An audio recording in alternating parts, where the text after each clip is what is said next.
Y esa fue la primera vez que probé el chocolate. Una gran historia, tío. Pero son casi las 2 de la mañana y quiero dormir. Es que no tengo mi cinta de sonidos del mar.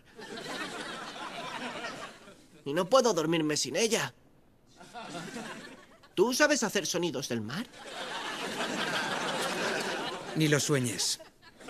Pues te cuento lo de mi primer chupa chup con chicle. Al primer lametón, ¡qué sorpresa!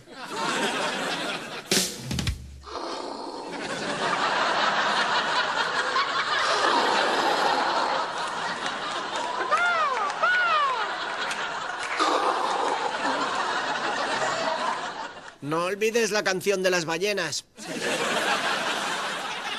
Oye, tío, que solo he estado una vez en el mar. Y lo más parecido que vi a una ballena fue un tío gordo vendiendo droga. Vale. Al segundo lametón, ¿dónde está el chicle?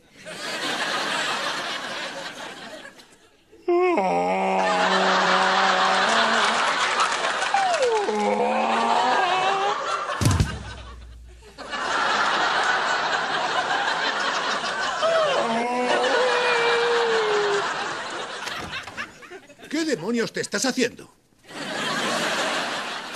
Genial, papá. Tú le has despertado y tú le duermes.